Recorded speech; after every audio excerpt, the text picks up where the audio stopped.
বাড়িতে শুধু শুধু অশান্তি বাড়িও না রূপু। মা চাচ্ছে না তুমি পড়াশোনা করো। তুমি বাড়িতে আসতে না আসতেই তোমার মায়ের তোমাকে কান ভাঙানি দেওয়া হয়ে গেছে। রূপু তোমার মাকে আমাকে পড়াশোনায় বাধা দেবা। রূপু প্লিজ আস্তে কথা বলো। মা শুনলে কষ্ট পাবে। বলবো না আস্তে কথা। কি করবে তুমি? তুমি খামোখা জেদ করো না। যতটুকু পড়েছো যথেষ্ট হয়েছে। আর পড়াশোনা করার দরকার নেই। এটাই কি তোমার কথা নাকি তোমার মায়ের শিখিয়ে দেওয়া কথা? রূপু প্লিজ সবসময় মাকে ছোট করে কথা বলো না। আমার শুনতে ভালো লাগে না। ভালো না লাগলে আমার সাথে এই ব্যাপারে খবরদার অযথা তর্ক করতে আসবে না। বিনয় অধৈর্য হয়ে বলল, তোমার তেড়ামির জন্যই তোমাকে আমার মা দেখতে পারে না। ওনার দেখা না দেখায় আমি আমার কিছু এসে যায় না। তাহলে তাহলে তুমি পড়াশোনা করবেই? হ্যাঁ করব। যদি তোমার পড়াশোনা খরচ আমি না দেই। রূপু মুখে বিদ্রূপের হাসি ফুটে উঠল। বিনয়ের চোখের দিকে তাকিয়ে বলল, ভয় দেখাচ্ছ? বিনয় উত্তর দিল না। অন্যদিকে আনমনা হয়ে তাকালো।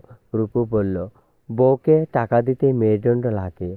আফসোস সেই মেরুদণ্ড তোমার নেই। যাই হোক যাই হোক, তুমি টাকা না দিতে চাইলেও আমি জোর করব না। আমি নিজেই ম্যানেজ করে নেব। সেই তো আমার বাবার কাছে হাত পাতবে। আমার আত্মসম্মান বোধ যে কত হাই লেভেলের সে সম্পর্কে তোমার কোনো ধারণাও নেই। নিশ্চিন্তে থাকো। শুধু তুমি কেন, আমি তোমার বাবার কাছেও ফকিরের মতো এক পয়সা হাত পেতে নেব না। তবুও তুমি পড়াশোনা করবি? হ্যাঁ করব। আমার মা চায় না তুমি এই বাড়িতে থেকে পড়াশোনা করো। তুমি কি চাও? বিনয় কথা বলল না। রূপু রূপু বিনয়ের খুব কাছে গিয়ে দাঁড়ালো। বিনয়ের চোখের ভাষা গভীর মনোযোগ দিয়ে বোঝার চেষ্টা করলো রূপু। বলল, কথা বলছো না কেন?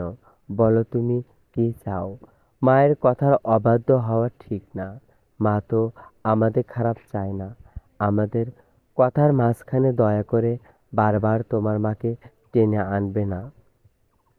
আমি খুব সহজে একটা প্রশ্ন করেছি। আশা করি তুমিও সহজভাবে উত্তরটা দেবে।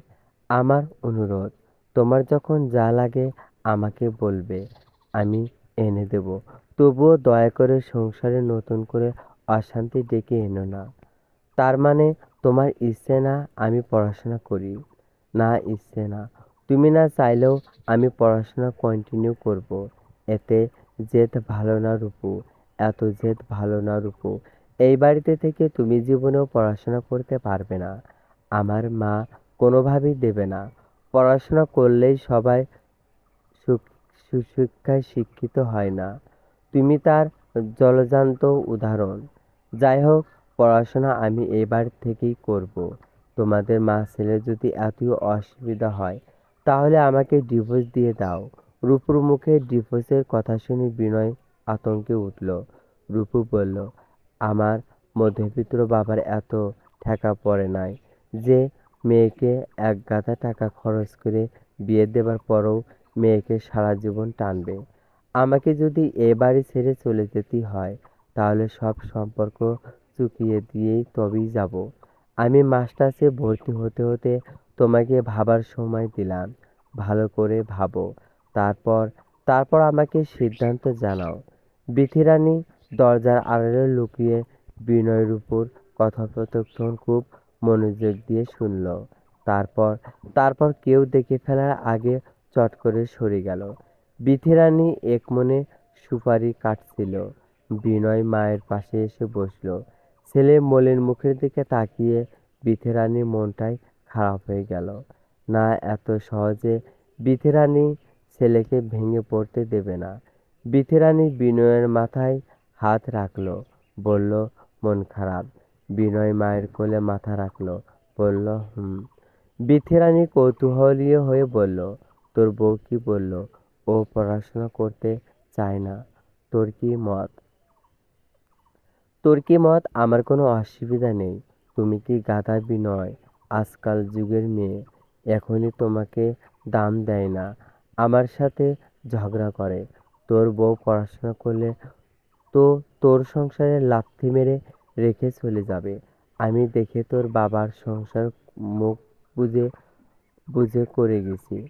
বিয়ের প্রথম প্রথম এই যে কষ্ট করেছি তোর বাবার সংসারে এসে, তারপরও কোনোদিন রাগ করিনি। আর তোর বউ বিয়ে হয়ে আসতে না আসতেই তোর আমার মুখে মুখে তর্ক করে।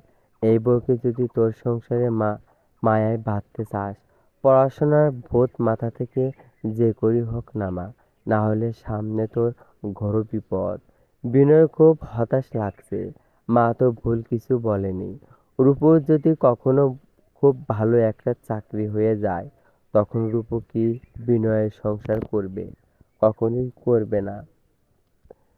যেদিন একটা নিউজ ছিল একরকম, ভদ্রলোক নিজের স্বপ্ন পূরণ না করে জীবনের সব সঞ্চয় শেষ করে বউকে পুড়িয়েছে। সেই বউ ডাক্তার হয়েই প্রথমে ভদ্রলোককে ডিভোর্স দিয়েছে। রূপও যদি কখনো আরো কিছু ভাবতে পারে না বিনয়। ভাবনাগুলো এলোমেলো হয়ে যায়।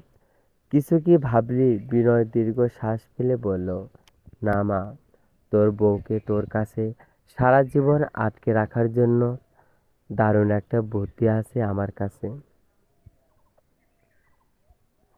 আনন্দ বিনয়ের চোখ মুখ কুঁচকে করছে, চকচক করছে।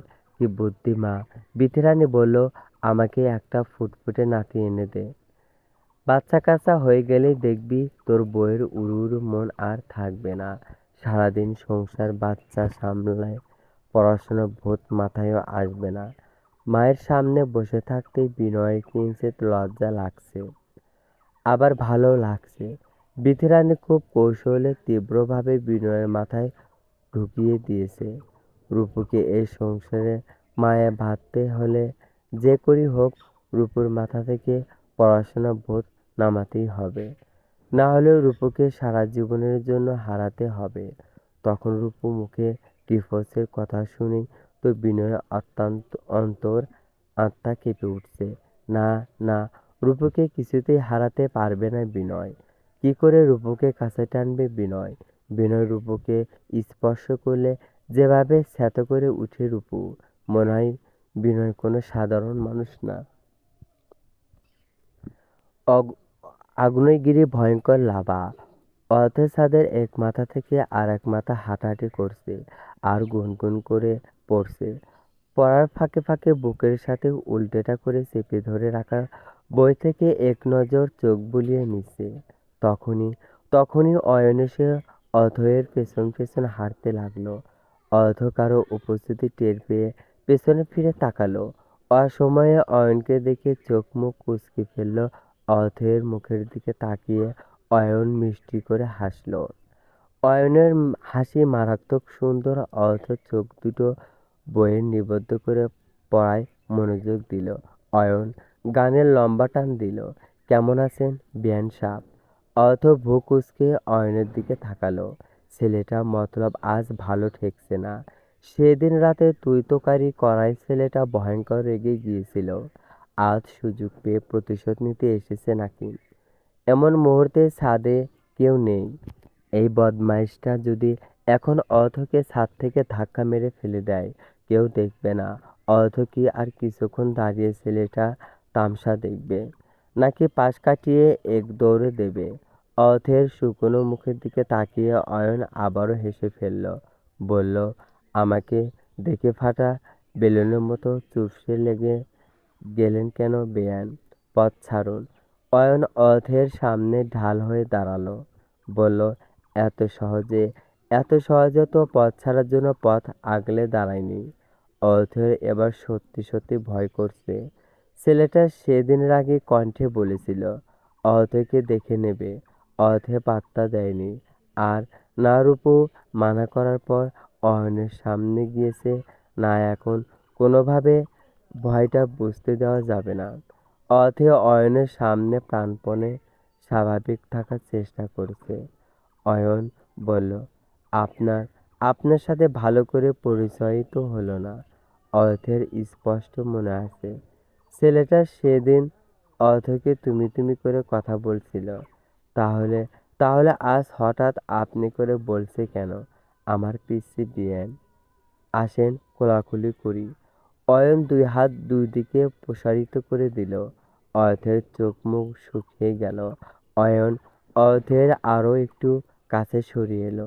ফিসফিস করে বলল, সেদিন আমাকে কি যেন বলেছিলেন পিচ্চি বেয়ান? আমি ধলা বিলাই। আমি কিন্তু এখন ধলা বিলাই অর্থ জানি। আমি যদি ধলা বিলাই হই তাহলে আপনি কি ধলা বিল্লি? বিলাই আর বিল্লি হয়ে যাব হিল্লি। হিল্লি অর্থ কি জানেন তো পিচ্চি বিয়ান? সরে দাঁড়ান বলছি। আমি দিদির কাছে যাব। আপনি আপনি তো আমাদের বাড়িতে বেড়াতে এসে আমার দাদাকে মশা যন্ত্রণায় ফেলেছেন, মহা যন্ত্রণায় ফেলেছেন। আপনার জন্য বেচারা নিজের বউকে কাছেই পাচ্ছে না। সারাক্ষণ আঠার মতো আপনি নাকি আপনার দিদির সাথে লেগে থাকেন। এটা তো ঠিক না পিচ্চি বিয়ান। আজ রাতে দয়া করে আপনার দিদির সাথে ঘুমাবেন না। গেস্ট রুমে একা ঘুমাবেন। আপনি যদি একা ঘুমাতে ভয় পান অবশ্যই আমাকে ডাকবেন। আমি আপনাকে পাহারা দেব। অর্থ হতভম্ব হয়ে গেল। ছেলেটা মানুষ নাকি পাষাণ। হাসি মুখে কত কঠিন কঠিন কথা বলে অর্থকে অপমান করল। এত কঠিন কথা অর্থের মস্তিষ্ক সহজভাবে হজম করতে পারছে না। যে কোনো মুহূর্তে কেটে দেবার প্রবল সম্ভাবনা আছে। না, এই ধলা বিলের সামনে কিছুতেই কাঁদবে না অর্থে, মরে গেলেও না।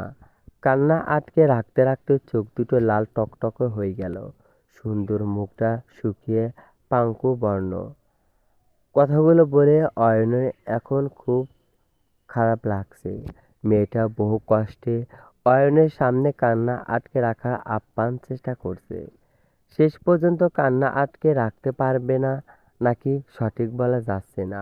অয়ন কি সরি বলে সরে গিয়ে মেয়েটাকে কাঁদার সুযোগ করে দেবে নাকি আর একটু দাঁড়িয়ে থেকে মেয়েটার ধৈর্য পরীক্ষা নেবে? ঠিক বুঝে উঠতে পারছে না অয়ন। অয়ন কিছু বুঝে ওঠার আগেই অয়নকে এক ধাক্কা মেরে সরিয়ে দিয়ে এক দৌড়ে সিঁড়ি ঘরে চলে গেল অর্থ। অথয়ের ১৯ বছরের জীবনেও কোনোদিনও কারোর কাছে অপমানিত হয়নি। আজই প্রথম। তাও আবার অথয়ের ক্রাশের কাছেই কঠিনভাবে অপমানিত হলো। ইস! এর থেকে ছাদ থেকে ধাক্কা মেরে ফেলে দিলেও তো এতটা কষ্ট হতো না। অথের ফোলা ফোলা চোখ মুখের দিকে তাকিয়ে রূপু বেশ অবাক হলো। বলল, তোর কি হয়েছে? এতক্ষণ কোথায় ছিলি তুই? তোর চোখ মুখ দেখে মনে হচ্ছে খুব কেঁদেছিস। কেন কেঁদেছিস তুই? কেউ কি তোকে কিছু বলেছে? আমি আর এক মুহূর্ত এখানে থাকবো না। তুই প্লিজ তুই প্লিজ বাবাকে এসে আমাকে নিয়ে যেতে বল। তোর কি হয়েছে অর্থ? সত্যি করে বল। এই বাড়ি কেউ কি তোকে কিছু বলছে? না, কে কি বলবে? আমার কাছে একদম মিথ্যা কথা বলবে না অর্থ। কে কি বলেছে তাই বল। অর্থ হাসার চেষ্টা করে বলল, বললাম তো কেউ কিছু বলেনি। আজ থেকে আমি তোদের গেস্ট রুমে থাকবো। হঠাৎ গেস্ট রুমে থাকবি কেন? এই ঘরে আমার ঠিক মতো পড়াশোনা হচ্ছে না রে দিদি। গেস্ট রুম ৩ তলায়। তুই একা ঘুমাতে ভয় পাবি। ভয় পাবো না। বললাম তো ভয় পাবি। ভয় পাবো না দিদি। আমি আর এখন ছোটটি ছোটটি নেই। তুই যদি আমাকে গেস্ট রুমে একা ঘুমাতে দিস তাহলে আমি পরীক্ষা পর্যন্ত তোদের বাড়িতে থাকবো। না হলে না হলে চলে যাব। হঠাৎ কি এমন হলো তোর? এত জেদ করছিস কেন? কিছুই হয়নি। তোর যদি আমাকে নিয়ে খুব বেশি চিন্তা হয় তাহলে ময়নার মা আমার সাথে ঘুমাবে। কোনো দরকার নেই আমি তোর সাথে ঘুমাবো। খবরদার খবরদার না, আমি একাই ঘুমাবো দিদি। এত জেদ করছিস কেন অর্থ? আমি প্রায় সারা রাত জেগেই পড়ি। আমার জন্য তোর এক ফোঁটাও ঘুম হয় না। সারা রাত জেগে থেকে আমি তো পড়ে পড়ে সারা সকাল ঘুমাতে পারি। কিন্তু কিন্তু তুই তো কাজ করতে করতে বিকালের আগেই বিশ্রাম নেবার সময়ই পাস না। আমার জন্য না ঘুমাতে ঘুমাতে অসুস্থ হলে আমার খুব খারাপ লাগবে দিদি। রূপুর অর্থের কথা পুরোপুরি বিশ্বাস হলো না। কেমন যেন খটকা লাগছে। অর্থ সেই যে জামা কাপড়ের ব্যাগ আর বইপত্র নিয়ে তিনতলায় গেস্ট রুমে ঢুকলো, আর বের হলো না। সারাদিন ঘরের দরজা আটকে পড়াশোনা করে, খাওয়া স্নান সবই ঘরের ভেতর করে। খুব বেশি খারাপ লাগলে বেলকনিতে গিয়ে দাঁড়িয়ে থাকে, ভুলেও আর ছাদে যায় না। রূপো যখন সময় পায় তখনই অথয়ের ঘরে এসে শুয়ে বসে থাকে, গল্প করে। গল্পের ফাঁকে উঠে গিয়ে অর্থ খুব সাবধানে ঘরের দরজা আটকে দিয়ে রূপোর সামনে এসে বসে, যেন যেন তৃতীয় কেউ আর এই ঘরে ভুলেও ঢুকতে না পারে। অর্থের কর্মকাণ্ড সবচেয়ে বেশি খারাপ লাগছে অয়নের। নিজেকে এখন ওর অপরাধী মনে হচ্ছে। কি দরকার ছিল মেয়েটাকে শুধু শুধু রাগাতে গিয়ে কষ্ট দেওয়ার। সেদিন ছাদেই শেষবার অর্থের সাথে দেখা হয়েছে, আর দেখা হয়নি। মেয়েটা নাকি সারাক্ষণ ঘরের দরজা আটকে দিয়ে একা একা ঘরের ভেতরে থাকে, খাবারটা পর্যন্ত কারোর সাথে বসে খায় না। অয়নের সামান্য কয়েকটা কথা মেয়েটা এত সিরিয়াস ভাবে নেবে অয়ন স্বপ্নেও ভাবতে পারেনি। অয়ন অনুতপ্ত, মেয়েটার সাথে কোনোভাবেই দেখা হচ্ছে না। দেখা হওয়ার কোনো রকম সুযোগও তৈরি হচ্ছে না। ছাদে ঘন্টার পর ঘন্টা একা একা হাঁটাহাঁটি করে অনয়ন। বারবার ইচ্ছা করে মেয়েটির দরজায় নক করতে, সাহসে কুলায় না। শুধুমাত্র অয়নের জন্য একটা কিশোরী মেয়ে ওদের বাড়িতে অদৃশ্য হয়ে আছে।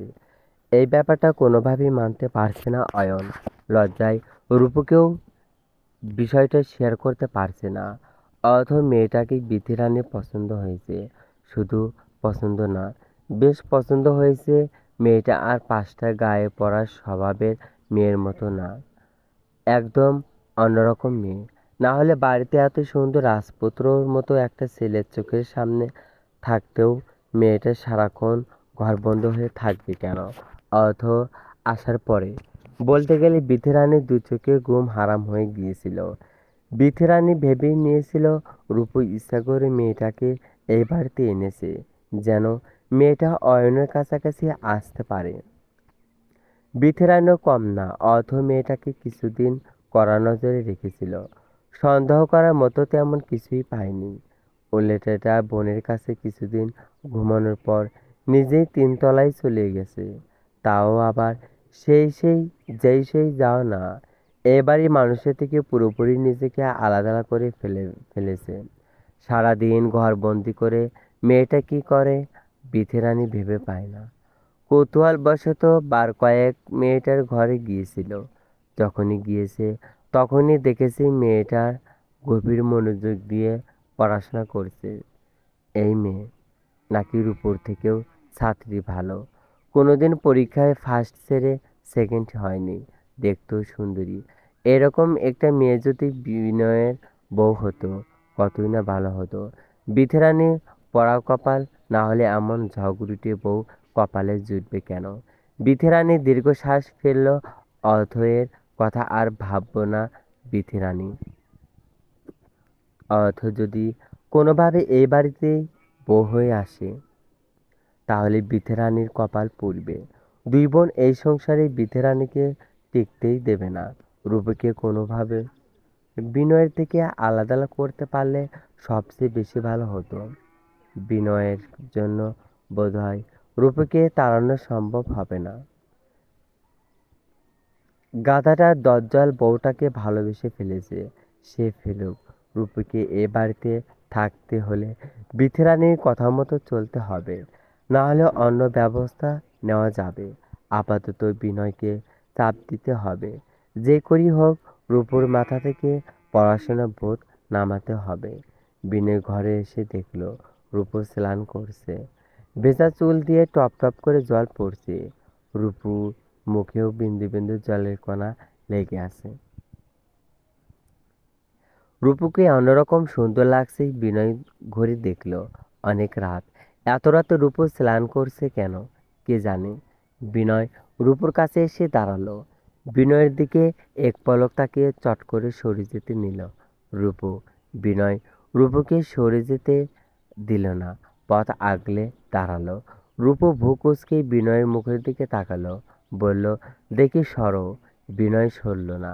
রূপুর মুখ কাছে এসে দাঁড়ালো, বলল, এত রাতে স্নান করলে হঠাৎ গরম লাগছিল তাই স্নান করেছি। এতে কি তোমার কোনো সমস্যা আছে? না, কোনো সমস্যা নেই। রূপু বলো, চলো বেলকনিতে যাই। ইচ্ছা করছে? না, আমার খুব ইচ্ছা করছে। প্লিজ চলো। বললাম তো যাব না। না গেলে কোলে তুলে নিয়ে যাব। ঝগড়া করে মন ভরেনি। আরো ঝগড়া করতে চাচ্ছ নাকি? বিনয় রূপুর খুব কাছে মুখ নিয়ে ফিসফিস করে বলল, উহ, ভালোবাসতে চাচ্ছি। রূপু কিঞ্চিত কেঁপে উঠল, তবে বিনয়ের বুঝতে দিল না। চোখে মুখে বিরক্তি ফুটিয়ে বলল, রাত বিরাতে ঢং না করে সরো তো, ঘুমাবো এখন। বিনয় রূপুর এক হাত ধরে ফেলল, রূপুকে কাছে টেনে রূপুর ভেজা চুলগুলো আলতো হাতে কানের পিঠে গুজে দিল। আবেশে কেঁপে উঠল রূপু। বিনয় আগে ঘন আবেগঘন কণ্ঠে বলল, আমি আর তুমি মিলে কি আমরা হতে পারি না রূপু? না, বোধহয়। বিনয় আহত চোখে রূপুর দিকে তাকালো। রূপু হেসে ফেলল, মধুর সুরে বলল, ও জনমে তুমি আমার হইলে না, পরও জনমে আমি তোমার হতে পারতাম। এ জনমে আমি তোমার না, পুরোপুরি আমার না, আর কখনো হতেও পারবো না। পরেও জন্মেও কি তুমি আমাকে তোমার বর হিসেবে ভগবানের কাছে চাইবে? জীবনেও না। বিনয় আহত দৃষ্টিতে রূপুর দিকে তাকালো, অস্পষ্ট স্বরে বলল, কেন?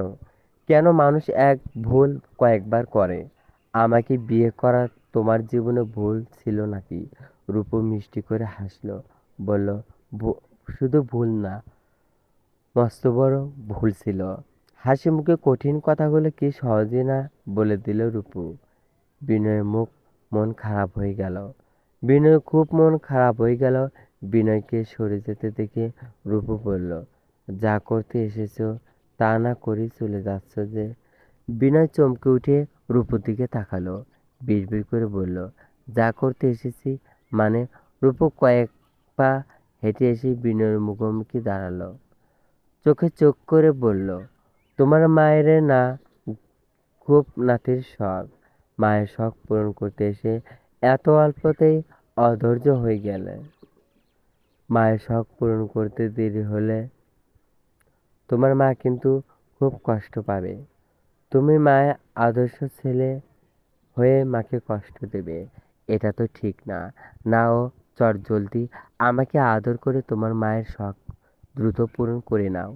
বিনয় হতভম্ব হয়ে গেল, চোখ দুটো গোল গোল করে রূপুর দিকে একদৃষ্টিতে তাকিয়ে রইল। রূপু বিনয়ের খুব কাছে চলে এলো, গাঢ় কণ্ঠে ফিসফিস করে বলল, শুরু করে দাও তোমার মায়ের নাতি হবার প্রাথমিক টেস্ট। বিনয় দুপা পিছিয়ে গেল, বলল, তোমার বড্ড অহংকার রূপু। রূপু আরাম করে বিছানায় বসলো, বলল, তাই একটু আছে বউ কি? তুমি কি সারাক্ষণ আমার আর মায়ের কথোপকথন লুকিয়ে লুকিয়ে শুনো নাকি?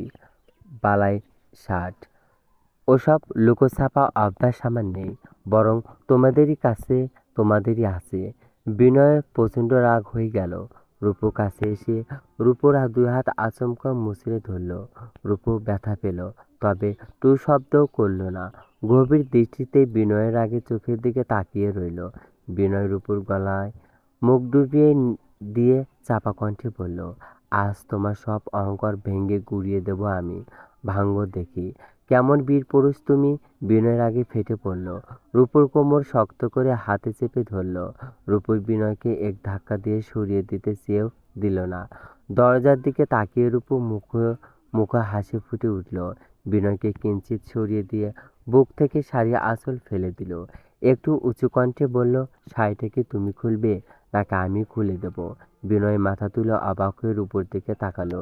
রূপুর মুখে হাসি বিস্তৃত হলো, বলল, আমি কিন্তু এখন মুখ নিয়ে খুব কুৎসিত ধরনের শব্দ করব। তোমার মা তোমার মা ছেলে লজ্জা পেলেও এতে আমার কিছু করার নেই। কথাগুলো বলে এক ধাক্কায় বিনয়কে সরিয়ে দিয়ে শাড়ি ঠিক করে উঠে গেল রূপু। আচমকা ঘরের দরজা খুলতেই বিথেরানি হুড়মুড়িয়ে ওদের ঘরের ভেতরে এসে পড়ল। রূপু ভেতরে থেকে ঘরের সিটকানি তুলে দিল। লজ্জায় অপমানে বিথেরানির মুখটা শুকিয়ে একটুখানি হয়ে গেল। রূপু বিথেরানিকে টেনে তুলে খাটের একপাশে বসিয়ে দিল। তারপর বিনয়ের কাছে গিয়ে দাঁড়িয়ে বলল, তোমার মা তোমার মা বোধহয় অনেকক্ষণ যাবৎ দাঁড়িয়ে আছে। আহারে, ওনার বোধহয় দাঁড়িয়ে থাকতে থাকতে পা দুটো ব্যথায় টনটন করছে। মা বসে আছেন কেন? শুয়ে পড়ুন প্লিজ। আপনার তো খুব নাতির শখ। নাতি হবার প্রথম প্রতিক্রিয়া কিভাবে কার্যক্রম হয় আরাম করে শুয়ে শুয়ে দেখুন। আর ভুলকুটি হলে অবশ্যই ধরিয়ে দেবেন। এ মেয়ে ডেঞ্জারাস, বলা যায় না। সত্যি সত্যি বিধিরানীর সামনে অশ্লীল কিছু করতেই পারে। রূপুর অশ্লীল কথাবার্তার জন্য রূপুর সাথে রাগ করবে কি? ভয়ে বিধিরানীর চোখ মুখ শুকিয়ে গেল। বিনয়ের সামনে এমন বেজ্জতি জীবনেও হয়নি বিধিরানী, আজই প্রথম। লজ্জায় মাটির সাথে মিশে যেতে ইচ্ছা করছে। চট করে কোনো কিছু বানিয়েও বলতে পারছে না, মাথা কাজ করছে না। বিনয় প্রচণ্ড অবাক হয়েছে। মায়ের শুকনো চোখ মুখের দিকে তাকিয়ে বলল, মা, এত রাতে এখানে কি করছো তুমি? বিথেরানীর শুকনো মুখে হাসার চেষ্টা করলো। কিছু বলার আগেই রূপু বলল, আজ আজ আপনাকে হাতে নাতে ধরেছি মা, দয়া করে বলবেন না আজও জল নিতে এসেছেন। কারণ ঘন্টা দুই আগে আপনার ঘরে আমি গুনে গুনে 5 বোতল জল রেখে এসেছি মা। বিথেরানীর মুখটা মুহূর্তেই ফাটা বেলুনের মতো চুপসে গেল। শরীরে ঘাম দিচ্ছে। প্রেশার বেড়ে গেল নাকি? না না, এই দুদিনে মেয়েটার কাছে কিছুতে হার মানবে না বিথেরানী। হাতে সময় নেই, খুব দ্রুত কিছু একটা করতে হবে। মাথা ঘুরে পড়ে গেলে কেমন হয়? খাটে পড়ে গেলে ব্যথা পাওয়ার সম্ভাবনা নেই, তবে অভিনয়টা করতে হবে খুব নিখুঁতভাবে, যেন বিনয় কোনোভাবে সন্দেহ করতে না পারে। মা, মা, মা, কি হলো তোমার? মা মাথা ঘুরে পড়ে গেছে। ভাগিস খাটে পড়েছে। নিচে পড়লে খুব ব্যথা পেত। বিনয় মায়ের এক হাত ধরে অনেকক্ষণ মাকে টাকাটাকি করলো। বিথেরানী সাড়া দিল না। বিনয়ের ভয় করছে। এখন বুঝতে পারছে মায়ের নিশ্চয় শরীর ভালো লাগছিল না দেখেই বিনয়ের কাছে কোনো ওষুধ নিতে এসেছিল। অথচ আর একটু হলেই রূপুর কথা শুনে মাকে ভুল বুঝত বিনয়। রূপুটা এমন কেন? সারাক্ষণ মায়ের পেছনে লেগে থাকে। মাকে দু চোখ পেতে দেখতেই পারে না। রূপুর কর্মকাণ্ডে বিনয়ের খুব হতাশ লাগে। রূপু বড় করে নিঃশ্বাস ফেলল। বিড়বিড় করে বলল, যত সব নাটক। জল জল আনো রূপু। রূপু এগিয়ে এসে বিথে রানীকে ধরল। বলল, দেখি দেখি কি হয়েছে। এই মুহূর্তে রূপুর খুব ভয়ঙ্কর ইচ্ছা করছে। বিনয়ের শুকনো মুখের দিকে তাকিয়ে ইচ্ছেটা বহু কষ্টে চাপা দিয়ে রেখেছে রূপু। কতক্ষণ চাপা দিয়ে রাখা যাবে ঠিক বলা যাচ্ছে না এখন। রূপুর অজ্ঞান অজ্ঞান খেলা শাশুড়ি মাকে কাতুকুতু দিলেও কেমন হয়? ভদ্র মহিলা যদি সুশুরি থাকে নিশ্চিত লাফিয়ে উঠবে, বলা যায় না।